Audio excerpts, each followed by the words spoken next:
This is the third video for Chapter 9 on the inequalities of race and ethnicity. So now let's look at the three sociological perspectives and their take or their evaluation on these inequalities of race and ethnicity that exist in our society, and how it would look and how those were created. So first off is functionalism. Remember, functionalism is all about that society likes balance and how one part of society, if it changes, it will create a ripple effect in the other parts of society. So functionalism sees that discrimination creates instability, that there's risk of violence between groups, and that there are economic costs of exploitation.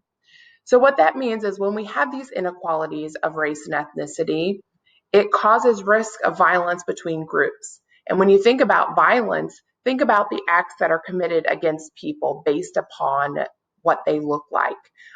In the last video, I used the example of that there are people in our society who look like they might be from China or Japan, and they are being physically assaulted and harassed because of this coronavirus outbreak that we have going on around now globally.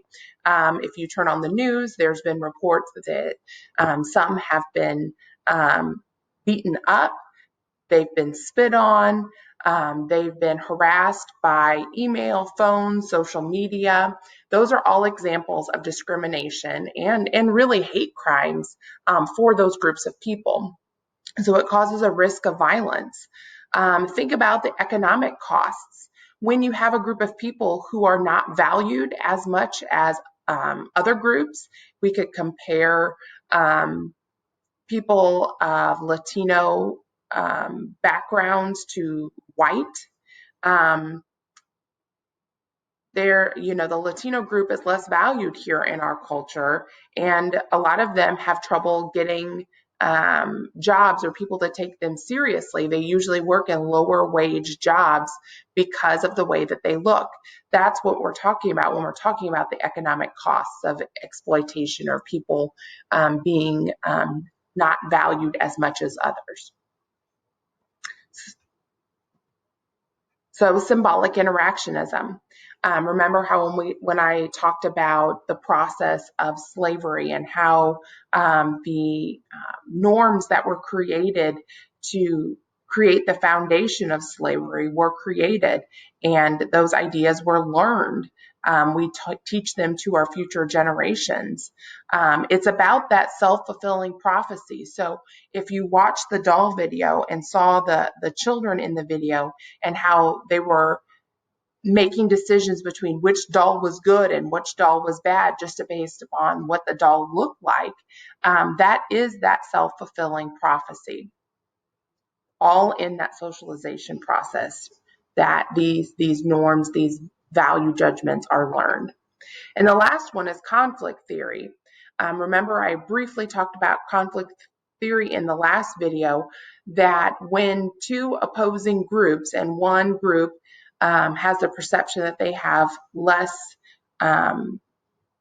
access to resources, goods, and services, it creates conflict between the two opposing groups. So think about the civil rights movement, where people of color were trying to fight to get more rights, being able to have equality in the face of the law, in the face of society, having those equal rights.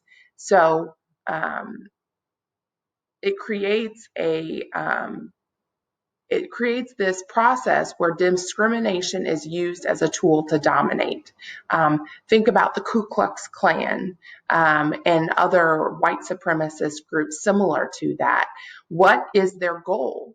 Their goal is to dominate and keep other groups from increasing their rights, increasing their power, because there's this perceived perception that if one group gets more rights, then that means the other group loses rights. That's not accurate, because usually We rise up together. Just because one group is getting more rights doesn't mean the other group is losing. But we do have this tradition here in the United States, as other cultures do as well, of these types of hate groups that erupt. So you might be thinking, well, we don't have that many groups anymore. That was in the 1950s and 60s with the Ku Klux Klan. Well, there's a great article in your book on page 245, and it's called Spinning a Web of Hate. And it's documenting the occurrence of hate groups or hate websites on the internet. I'm just going to read you the very first part. It says, white supremacists, neo-Nazis, and other hate groups have discovered the internet as an effective means of spreading hatred of Jews, African Americans, homosexuals, and fundamentalist Christians. The web boosts the recruiting efforts of these groups from leftists and small meetings to a mass audience. More than 100 million worldwide. Reaching this audience is inexpensive and allows hate groups to present their message unedited and uncensored. If you had browsed the World Wide Web in 1995, you would have found only one hate site called Stormfront. According to the Anti-Defamation League, there are now 2,000 websites advocating racism, anti-Semitism, and violence. The Aryan Nation identifies Jews as the natural enemy of white. White Pride Network offers racist joke center. Posse Comitatus defends alleged abortion clinic bomber Eric Rudolph, and the World Church of the Creator is violently anti-Christian. Because they use high technology to deliver the message to a mass audience, organized racists no longer are easily identifiable. So it used to be when we talked about people who were supporting hate groups such as this, you think of the Ku Klux Klan members, with their pointed hats. You think of the skinheads with their shaved heads and swastikas on their arms. These were groups that got together in small, secluded places because they didn't, the message that they were spreading wasn't something that they didn't want to widely be known that they were parts of these groups because it looked bad.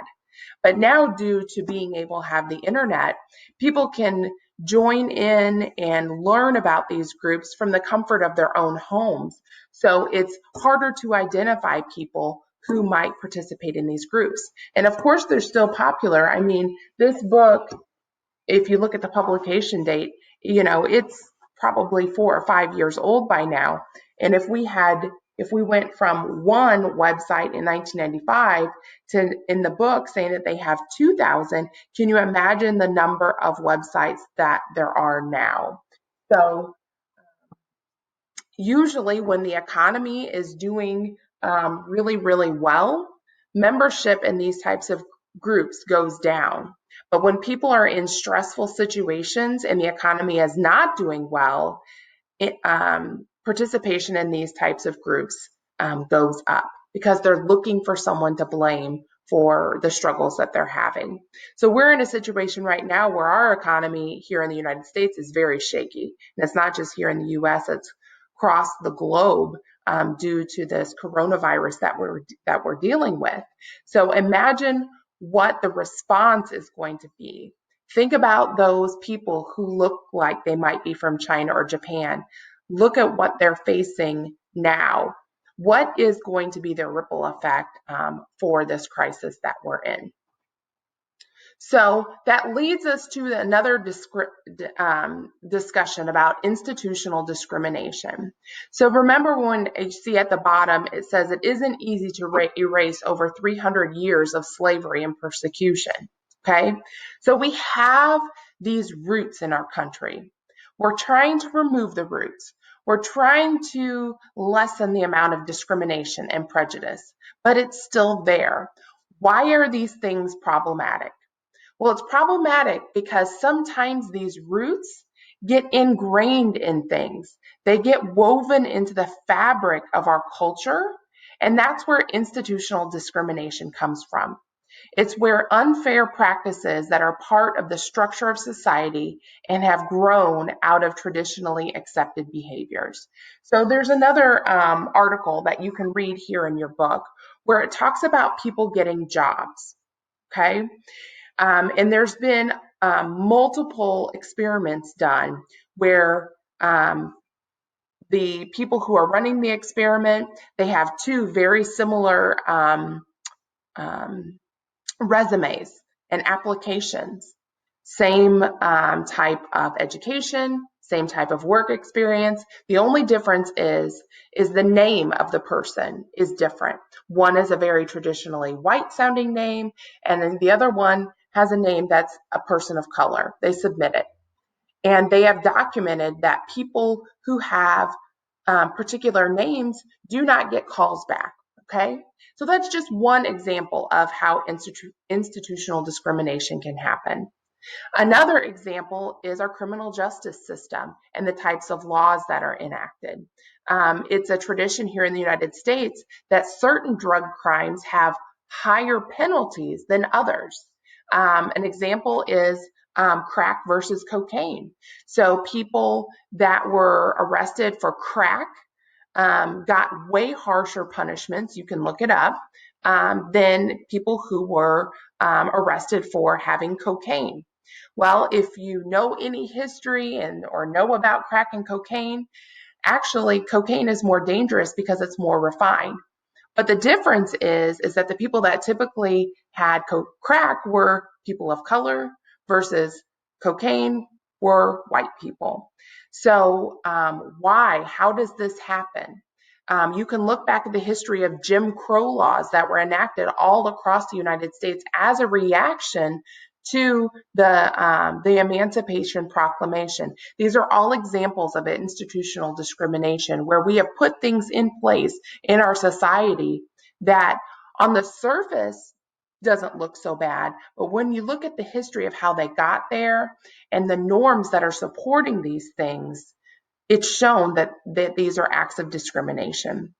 So some other ways is our education system and how it's funded, how schools in urban areas that are very poor, the funding for school systems is based upon property taxes. Well, whenever you don't live in a very nice neighborhood, then your school suffers, whereas affluent neighborhoods have better school systems. They have more money to work with. That's one of the areas that I know all states, even the federal government, is trying to address, but it's very difficult when it's tied to property taxes. And another example is standardized testing. We have to be very careful when we write standardized tests because we're creating this benchmark for all students. But if all students aren't being taught similarly and don't have access to the same resources based upon funding and where you live, it's creating a false standard for all students to meet. So I am going, there's another video there that we want to watch. I'm going to take a short break so this video doesn't get too long.